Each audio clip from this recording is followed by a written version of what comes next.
Hello बच्चों, एक बार फिर आपका स्वागत है हमारे आज के नए सेशन के अंतर्गत। पिछले सेशन के अंतर्गत जो हमने विषय पढ़ाया था उसके बाद आज का जो नया विषय है हमारा वो है संवाद लेखन। तो सबसे पहले समझते हैं कि संवाद लेखन होता क्या है। देखिए, संवाद लेखन, संवाद का जो शब्द है उसका अर्थ क्या है, शाब्दिक अर्थ समझिए। संवाद का अर्थ होता है बातचीत। क्या होता है? बातचीत। अब ध्यान से समझिए, इसी के माध्यम से इसकी परिभाषा को समझने की हम कोशिश करते हैं। देखिए, दो या दो से अधिक व्यक्तियों के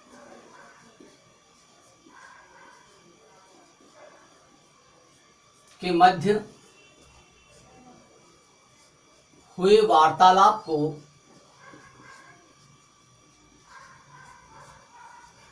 को लिखना संवाद लेखन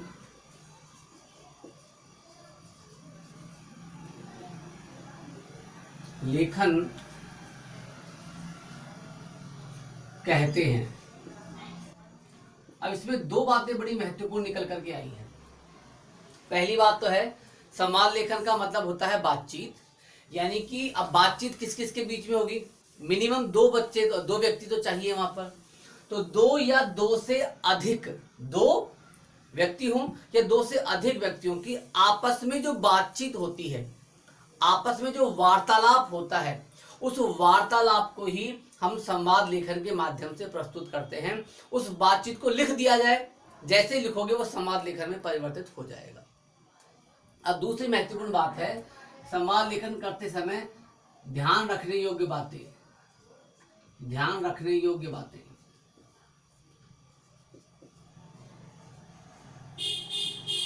यानी कि संवाद लेखन करते समय हमें किन किन बातों का ध्यान में रखना चाहिए।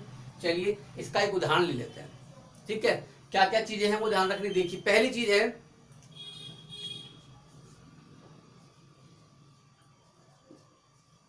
संवाद की भाषा सरल, स्पष्ट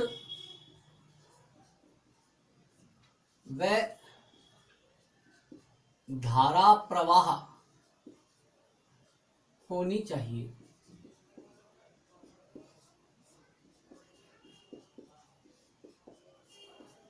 इसका मतलब समझिए पहले तो आप, संवाद की बातचीत की जो भाषा है, जो हम लिख रहे हैं, वो बिल्कुल सरल भाषा में होनी चाहिए।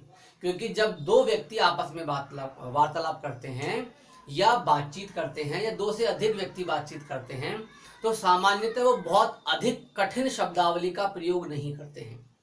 तो सरल भाषा हो और भाषा स्पष्ट हो।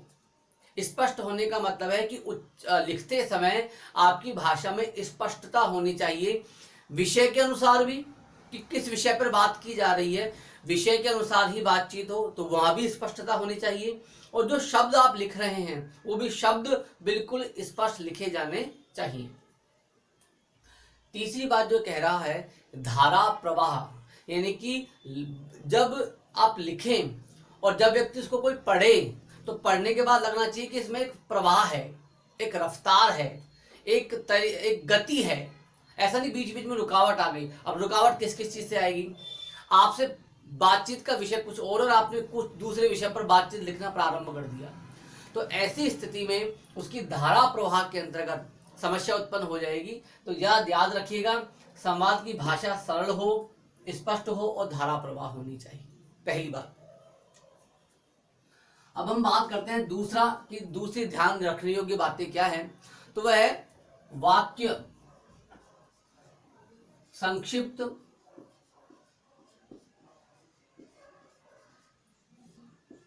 व रोचक हो। कहने का मतलब यह है कि जब दो व्यक्ति आपस में बात करते हैं तो वो बहुत लंबे लंबे वाक्यों का प्रयोग नहीं करते, सामान्यतः वो सरल भाषा यानी कि साधारण वाक्यों का प्रयोग करते हैं।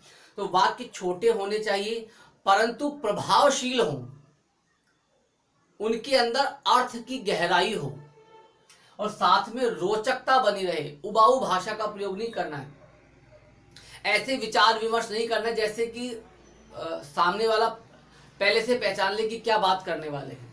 आपकी भाषा में रोचकता बनी रहनी चाहिए। जब पाठक उसको पढ़े तो पढ़ते समय उसको लगना चाहिए कि आगे क्या होने वाला है, उसकी जिज्ञासा बनी रहनी चाहिए। तो रोचकता का होना आपके संवाद लेखन में बहुत जरूरी है। अगला विषय है इसी के अंतर्गत, संवाद घटना, परिस्थिति और समय के अनुकूल होनी चाहिए। संवाद घटना,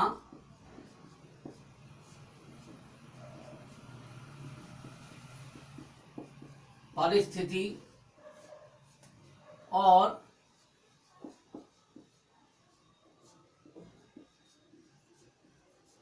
समय के अनुकूल होनी चाहिए, अनुकूल होनी चाहिए।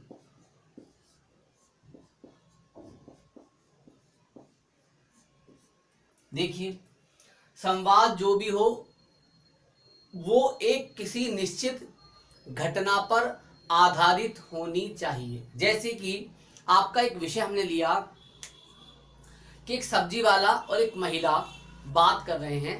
महिला सब्जी लेने के लिए गई हुई है और वो सब्जी वाले से बात कर रही है सब्जियों के विषय में। तो यदि घटना सब्जी वाला और महिला की सब्जियों को लेकर के चल रही है तो उसी घटना पर सारे संवाद होने चाहिए। ऐसा नहीं कि जो है सब्जी वाला और फिल्मों की बात करने लग जाए, ऐसा नहीं कि महिला जो है साड़ी की खरीदारी की सब्जी वाले से बात करने लग जाए। तो आपकी घटना के अनुसार ही आपका संवाद आना चाहिए, पहली बात होगी। दूसरी बात, परिस्थिति, किस प्रकार की परिस्थिति में वो संवाद है इस पर भी ध्यान देने की आवश्यकता है। जैसे कि आप एक सगाई के कार्यक्रम में गए हो और वहां पर आपकी किसी व्यक्ति से वार्तालाप हो रही है, तो सामान्यतः सगाई की परिस्थितियों में आपकी जो संवाद का विषय हो वो होना चाहिए कि आप किसी शादी के विषय में चर्चा कर रहे हो, या आपके घर में कोई बेटी है या बेटा है उसके विवाह के लिए आप चिंतित हो और उसके बारे में अपनी जिज्ञासा व्यक्त कर रहे हो। तो वहां पर परिस्थिति के अनुसार उस घटना का वैसा ही वर्णन होना चाहिए। ठीक है। अब है समय के अनुकूल, जैसा समय वैसे ही घटना को हमको लिखना चाहिए संवाद के अनुसार। चलिए आगे बढ़ते हैं। अगला आपका है इसके अंतर्गत, संवादों में क्रमबद्धता होनी चाहिए। संवादों में क्रमबद्धता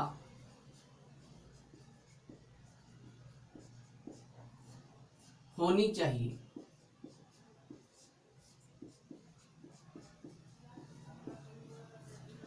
यानी कि जो भी संवाद बोले जाए घटना के अनुसार उसमें क्रम बनना चाहिए। पहले ये हुआ, फिर ये हुआ, फिर ये हुआ, फिर ये हुआ। यदि आपने क्रम का ध्यान नहीं रखा तो सबसे बड़ा नुकसान क्या होगा कि वो घटना जो है वो लोगों को, पाठकों को, दर्शकों को, पढ़ने वालों को समझ में ही नहीं आएगी। ऐसी स्थिति में यदि हम क्रम का ध्यान रखेंगे तो पाठक को, पढ़ने वाले को समझ में आ जाएगा कि पहले ये घटना घटी, फिर घटना में ये हुआ, फिर ये हुआ, फिर ये हुआ, और अंत में परिणाम का आना बहुत जरूरी है।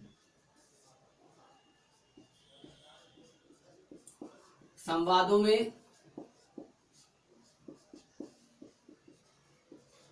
निष्कर्ष दें तो बेहतर।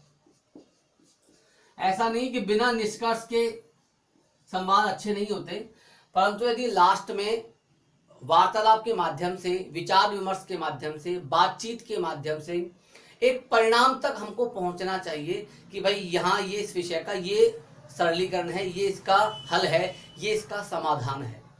तो ये मुख्य मुख्य बातें हैं जो हमको ध्यान में रखने की आवश्यकता है। अब देखिए, अब आपका जो अध्याय है, आपकी जो आप जो व्याकरण की पुस्तक है, उसके अंतर्गत दो तीन उदाहरण दिए गए हैं। तो मैं उन दो तीन उदाहरणों को यहाँ पढ़ करके सुनाता हूँ और आपको बताता हूँ कि उन्होंने किस प्रकार से आपकी इस किसी भी विषय पर संवाद लेखन किया है। आप भी अपनी पुस्तक खोल सकते हैं। जैसे यहाँ पर एक उदाहरण दिया गया है, पहलवान और मुल्ला नसरुद्दीन के बीच का संवाद है। दो व्यक्तियों के बीच का संवाद है, एक पहलवान है और एक मुल्ला नसरुद्दीन है, दो व्यक्तियों का। देखिए अब पहलवान क्या पूछता है। अब एक महत्वपूर्ण चीज है कि संवाद लिखा कैसे जाए। ये बहुत अच्छा प्रश्न है, इसका भी मैं उत्तर दे देता हूं। ये प्रश्न निकल के आया। तो आप जब भी संवाद लेखन करें तो सबसे पहले लिख दे ऊपर संवाद लेखन। इसके बाद में संवाद किन किन व्यक्तियों के बीच में हो रहा है, उन व्यक्तियों के बीच उनका नाम लिखना बहुत जरूरी है। तो जैसे यहाँ पर लिखा हुआ है पहलवान और मुल्ला नसरुद्दीन के बीच वार्तालाप, तो हम ले लेते हैं पहलवान और मुल्ला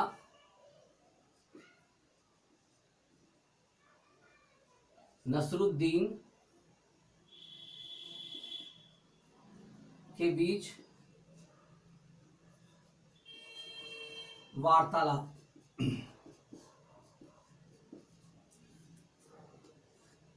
ये दो व्यक्तियों के बीच में बात हो रही है।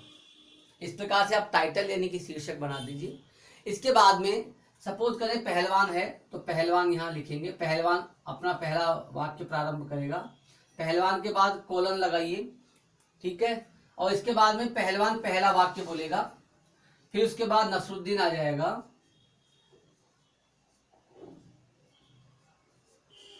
और नसरुद्दीन अपना दूसरा वाक्य बोलेगा। यहां पर पहलवान ने पहला वाक्य बोल दिया, नसरुद्दीन बोलेगा, फिर वापस पहलवान आ जाएगा। ये अपना आगे की बात इसको कंटिन्यू करेगा। अब इसमें प्रश्न भी हो सकता है और जनरल कन्वर्सेशन बातचीत भी हो सकती है। फिर नसरुद्दीन आ जाएगा। तो इस प्रकार से क्रम लगातार इनका चलता रहेगा। अब मूल प्रश्न ये है कि आपकी कक्षा के अनुसार संवाद लेखन कितनी पंक्तियों का होना चाहिए। तो इसके विषय में ये कह सकता हूं, लगभग संवाद लेखन 150 शब्दों के आसपास का होना जरूरी है। 150 शब्दों से कम का संवाद लेखन में ना तो कोई परिणाम निकल के आएगा और ना ही वो इतना इफेक्टिव रहेगा, इतना प्रभावशाली रहेगा। इसलिए लगभग 150 शब्दों का संवाद लेखन इस प्रकार की शैली के अंतर्गत, इस प्रकार के प्रारूप को लिखते हुए हमें करने की आवश्यकता है। चलिए अब हम समझाते हैं। आपका जो यहाँ पर संवाद लेखन दिए गए हैं, 4 संवाद लेखन हैं, मैं चारों को आपको पढ़ करके सुनाता हूँ। देखिए पहला संवाद चल रहा है पहलवान और मुल्ला नसरुद्दीन के बीच में। तो पहलवान पूछता है, तुम भले ही अक्ल में बड़े हो, पहलवान कह रहा है, लेकिन ताकत तो मुझ में ही अधिक है, क्योंकि पहलवान है तो वो अपनी ताकत दिखा रहा है। अब देखिए जब नसरुद्दीन जवाब देगा तो देखिए किस प्रकार से देता है, मुल्ला अच्छा कोमा, पर यह तो बताओ तुम्हारे अंदर कितनी ताकत है। अब मूल विषय क्या है, ताकत और आकार में बड़ा होने की, और बात भी ये होनी चाहिए क्योंकि पहलवान से बात हो रही है तो ताकत की बात करेगा। तो घटना को सही चुना गया है ना, सही घटना को चुनना जरूरी है, तो सही घटना चुनी। फिर मुल्ला कह रहा है, अच्छा पहलवान, मैं 5 क्विंटल की चट्टान को एक हाथ से उठाकर आकाश में उछाल सकता हूं। 5 क्विंटल की तो मैं यूं आकाश में उछाल सकता हूं उसको। तो मुल्ला जवाब देता है, अच्छा तो आओ मेरे साथ, देखते हैं कौन अधिक ताकतवर है। फिर अब उसको चैलेंज कर रहा है, होना भी ही चाहिए था, ऐसा ही हुआ। पहलवान ठीक है, कहो क्या करना है। तो दोनों निर्णय पर आ जाते हैं, चलो क्या करना है। मुल्ला, जरा इस रुमाल को उस ऊंची दीवार के पार तो फेंक कर दिखाओ। तो नसरुद्दीन जो है एक रुमाल निकालता है और बोलता है, इसको इस ऊंची जो दीवार दिख रही है ना, इसके उस साइड में फेंक करके दिखाओ। पहलवान बोलता है, यह कौन सी बड़ी बात है, अभी फेंक देता हूं। पहलवान, मुल्ला कहता है, अच्छा तो यह लो रुमाल और फेंक कर दिखाओ। तो रुमाल निकाल कर दे देता है। आगे बढ़ते हैं। पहलवान, लाओ लाओ। अरे यह क्या, ये तो दीवार के उस पार जा ही नहीं रहा। वो कोशिश करता है पर फेंका नहीं जाता, क्योंकि वो तो हल्की है, हल्का है रुमाल, तो वो उड़ जाएगा, फेंका नहीं जाएगा। मुल्ला कहता है देखो, शरीर बड़ा होने से कुछ नहीं होता। परिणाम दे रहा है, निष्कर्ष पर पहुंचना जरूरी है, दे रहा है। देखो, शरीर बड़ा होने से कुछ नहीं होता, शरीर के साथ साथ अक्ल भी बड़ी होनी चाहिए। ये इसका निष्कर्ष है इस पूरे संवाद का। पहलवान कहता है हाँ, तुम ठीक कहते हो भैया। मुल्ला, मैं तो हमेशा ही ठीक ही कहता हूं, पर कोई सुने तब ना। और वो अपनी बात खत्म कर देते हैं। इस प्रकार से पहलवान और नसरुद्दीन जो व्यक्ति है, उन दोनों के बीच में जो वार्तालाप हुई, उससे हमको समझ में आ गया कि वो एक नसीहत दे रहे हैं, क्या कि मनुष्य को शरीर से ताकतवर हो या न हो, हमेशा बुद्धि से ताकतवर होना बहुत जरूरी है। ठीक है, चलिए आगे बढ़ते हैं।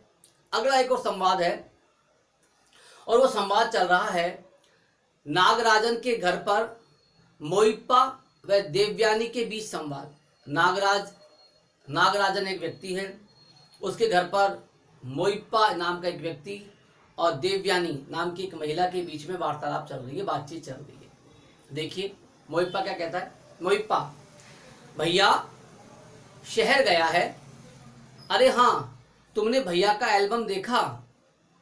पहले तो बात करते हैं कि जो भैया है वो शहर गए हुए हैं, फिर बात को परिवर्तित करती है कि आपने मेरे भैया का एल्बम देखा?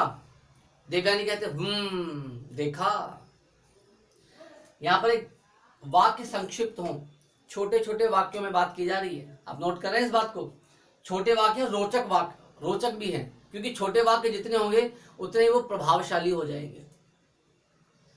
देखिए मोइप्पा, बहुत सुंदर एल्बम है, सुना है किसी के पास इतना बड़ा एल्बम ही नहीं है। तो देवयानी बोलती है तुमने किससे कहा, तुम्हें किसने कहा ये बात? तो मोइप्पा कहता है भैया ने। और किसने? भैया ने कहा। देवयानी, बड़े से क्या मतलब हुआ, आकार में बड़ा हुआ तो क्या एल्बम बड़ा हो गया है? फिर यहां पर निष्कर्ष दिया कि आकार में बड़ा एल्बम नहीं चाहिए, अच्छी गुण वाला, अच्छे पिक्चर वाला एल्बम चाहिए होता है। मोइप्पा कहती है पता नहीं, और यहाँ पर संवाद दोनों का समाप्त हो जाता है। तो यहाँ पर भी आपने एक बात महसूस की, हालांकि यहाँ पर संवाद जो हुआ दोनों के मध्य, वो संवाद थोड़ा कम हुआ, इसको और बढ़ा देना चाहिए था, क्योंकि लगभग 150 शब्दों के अंतर्गत हमको संवाद लेखन करना चाहिए, जो कि यहाँ हो नहीं पाया। पर हम जब संवाद लेखन करें तो इस बात का विशेष ध्यान रखें कि लगभग 150 शब्दों को पार करके ही हमारा संवाद लेखन बने, तो वो बेहतर स्थिति में होगा, वो अच्छा बनेगा। आगे हम बात करते हैं अगले संवाद की। अगला संवाद है चिड़िया के घोंसले के बारे में भाई बहन के बीच संवाद, यानी कि चिड़िया का जो घोंसला है उसके विषय में भाई और बहन के बीच में वार्तालाप हो रहा है। अब आप एक बात सोचिए, मैं इसको एक पढ़ नहीं रहा हूं, एक बार आपसे जानने की कोशिश कर रहा हूं, आप महसूस करिएगा। आप अपने अपने घरों पर बैठ करके इसको देख रहे हैं, पर जब मैं पूछ रहा हूं तो आप महसूस करिएगा, उसका उत्तर अपने मन में सोचिएगा कि चिड़िया के घोंसले के बारे में एक भाई और बहन क्या बात कर रहे होंगे। सोचिए। चलिए हम 3-4 अनुमान लगाते हैं।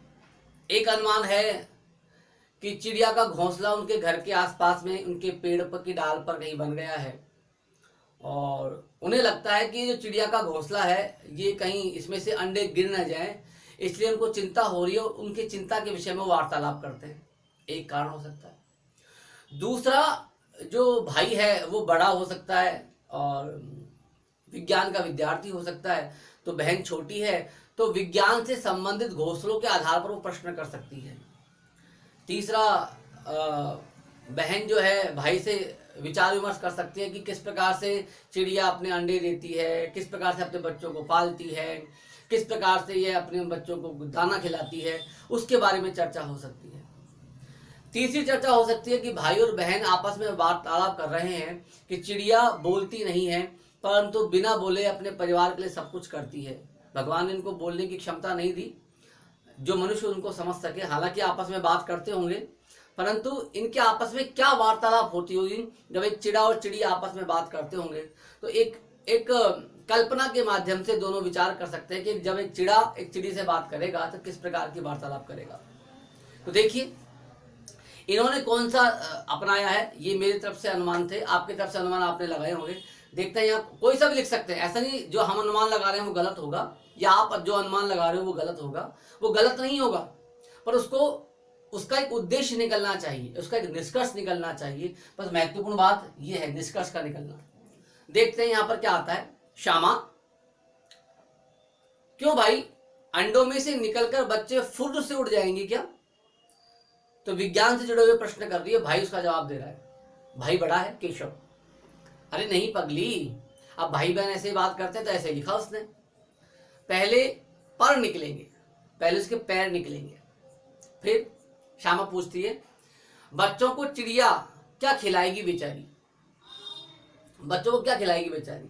तो केशव कहता है, क्यों ना कॉर्निस पर थोड़ा सा दाना पानी रख दिया जाए उनकी सेवा के लिए, मैंने बोला था आपको। श्यामा कहती है, फिर तो चिड़िया का दाना पानी के लिए उड़कर न जाना पड़ेगा ना, फिर उनको उड़ना नहीं पड़ेगा ना, हम व्यवस्था कर देंगे। तो केशव कहता नहीं, फिर क्यों जाएंगे, और यहाँ पर संवाद खत्म हो जाता है। तो यहाँ पर भी संवाद के अंतर्गत उन्होंने शब्द कम रखे हैं, परंतु जो उद्देश्य था वो पूरा बताया कि यदि हम अपने घरों के अंदर चिड़िया के बच्चों के लिए, चिड़िया के लिए, आसपास के पक्षियों के लिए, घर की छत पर, घर के बरामदे पर, कहीं पर भी जहां पर आपका खुला स्थान है, वहां पर यदि उनके लिए चुग्गा और पानी की व्यवस्था कर दें तो वो चिड़िया और जो भी पक्षी वहां पर आएंगे वो चुग लेंगे, उनके बच्चे भूखे नहीं मरेंगे। यहाँ पर ये उद्देश्य बताने की अच्छी कोशिश की गई है। अब हम चलते हैं हम अपने अंतिम संवाद पर। अंतिम संवाद है दो महिलाओं के बीच बढ़ती हुई महंगाई पर संवाद। दो महिलाएं आपस में बात कर रही हैं और आपस में महंगाई पर वो संवाद कर रही हैं, वार्तालाप कर रही है। देखिए राधिका कहती है, कैसी हो बहन? प्रश्न पूछा। तो प्रियंका नाम की एक महिला बोलती है, क्या बताऊं राधिका बहन, आजकल तो मानो हर चीज की कीमत आसमान छू रही है। महंगाई पर आ गई वो सीधे। अटैक करना जरूरी है संवाद में। आपके पहली एक दो पंक्तियों में पता लग जाना चाहिए कि आपका विषय ये है, ठीक है। अटैक किया है यहाँ पर भी, और सारे जो जितने भी संवाद मैंने पढ़े हैं सभी में उसने अटैक किया है। राधिका बोलती है, ठीक कहती हो बहन, ठीक कहती हो बहन, महंगाई ने तो मानो सबकी कमर ही तोड़ दी है। बहुत महंगाई हो गई है। कमर तोड़ना मुहावरे का प्रयोग भी कर लिया। प्रियंका, नौकरी करने वालों की तो बंधी बनाई तनख्वाह आती है, जो नौकरी करते हैं हर महीने में तनख्वाह आ जाती है, उसमें महीने भर का खर्च चलाना बड़ा मुश्किल होता है, क्या करें। राधिका, अरे गरीब लोगों का तो और भी बुरा हाल है। तुम तो उनकी बात कर रही हो जिनके घर में हर महीने तनख्वाह आ जाती है, पर मैं बात कर रही हूँ गरीब लोगों की। उन लोगों की मजदूरी को तो कोई नहीं बढ़ाता, वे क्या करेंगे। तो यहाँ पर मूल संवाद है, यहाँ पर निष्कर्ष डाला उसने कि महंगाई का सबसे अधिक प्रभाव जो है वो गरीबों पर पड़ता है। आगे देखिए। प्रियंका,